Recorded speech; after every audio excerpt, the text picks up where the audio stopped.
Sergeant Edward A. Carter Jr. was fighting through Germany in 1945 when the tank he was riding on was hit. He had a split second to decide what to do next. His very life depended on it. Although he was an infantry staff sergeant, Edward Carter had hitched a ride on a tank as American troops fought the Nazis in Germany on March 23, 1945. But then the armored vehicle was hit by enemy fire. Carter's bravery in the seconds that followed still has the capacity to amaze more than 70 years later. Edward Allen Carter Jr. was born in May 1916 in Los Angeles, California. Carter's father was an African American, while his mother was from the Indian city of Calcutta. Both of his parents were missionaries, and Carter spent much of his childhood in India and later in the Chinese city of Shanghai. In Shanghai, the young Carter had the benefit of a military education. A talented linguist, he could speak his mother's native Hindi as well as Mandarin Chinese and German. Then in 1932, Japan's bombing of Shanghai had a profound effect on the teenager. Despite being still only 15, Carter's furious response to the attack was to run away from home and join the Chinese Nationalist Army. Lying about his age, he quickly rose through the ranks to become a lieutenant. But belatedly, the Chinese military found out that Carter, by now 16, was underage. They dispatched the young man home to Shanghai. This early incident in Carter's life gives a flavor of his fearless courage. It was an exceptional character trait that was to stand him in good stead in the years to come. Conditions in Shanghai had become increasingly threatening, and Carter now returned to the U.S. with his parents. Yet he'd not lost his thirst for adventure. First, he tried to join the army, but his application was rejected. However, he wasn't about to let that stop him from tasting military action. In 1936, he traveled to Spain and teamed up with the Abraham Lincoln Brigade to take part in the Spanish Civil War. This was a volunteer unit fighting with the Republican government forces against the fascist rebels led by Spain's future dictator, General Francisco Franco. Carter fought the fascists with the Abraham Lincoln Brigade as a corporal, but by 1938, Franco's forces, with the support of another European fascist, Adolf Hitler, were on the brink of victory. Carter and the fellow surviving members of his unit had little option but to flee to France. From France, Carter made his way back to the States. Although the soldier did not know it, the time he spent in Spain fighting the fascists was later to count against him in his career.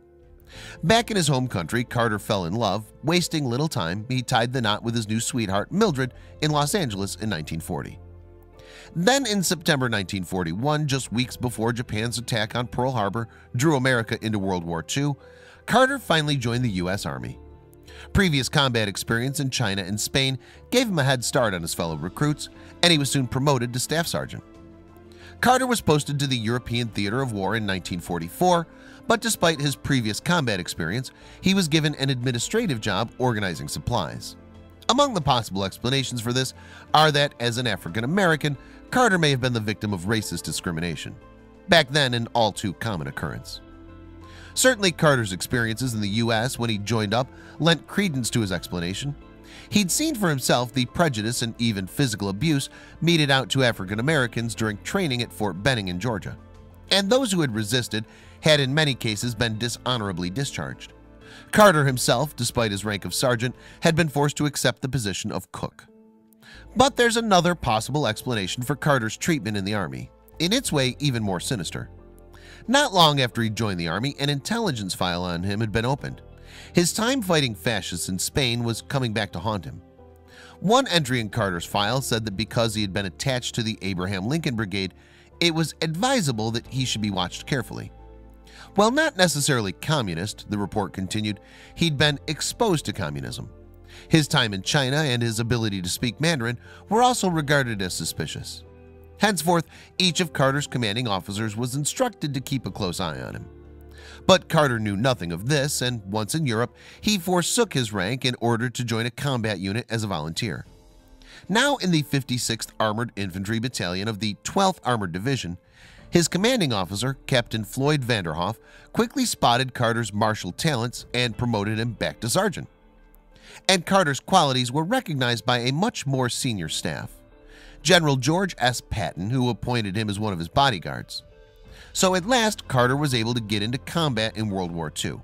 Which brings us back to that day in March 1945 when we first met him, hitching a ride across a battlefield in a tank. A round from a Panzerfaust, the German equivalent of a bazooka, hit the tank, stopping it in its tracks.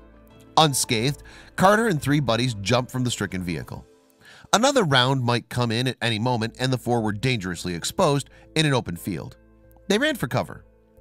As they made a beeline for shelter, 2 of the men were hit and killed, and a 3rd was badly wounded. Now on his own, and despite being shot 5 times, Carter made it to cover, but he was far from out of danger. 8 Nazis now charged towards him. Despite his injured state, Carter shot 6 of them dead and took the other 2 captive. Using his prisoners as human shields, he managed to rejoin his unit.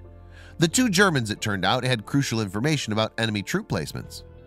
For this singular act of bravery, Carter was awarded the Distinguished Service Cross. Carter made a remarkably quick recovery from his wounds and spent the rest of the war as an instructor. But astonishingly, when he tried to re-enlist when his time was up after the war in 1949, he was refused. The army still had delusions this brave soldier might be a communist. Sadly, Carter died of lung cancer at the age of just 47 in 1963. That meant that he never knew about the 1992 inquiry into why no African Americans had won the highest bravery award during World War II. In 1997, Sergeant Carter and 6 other African Americans were belatedly awarded the Medal of Honor. Posthumously, this exceptional man finally received the recognition his valor deserved.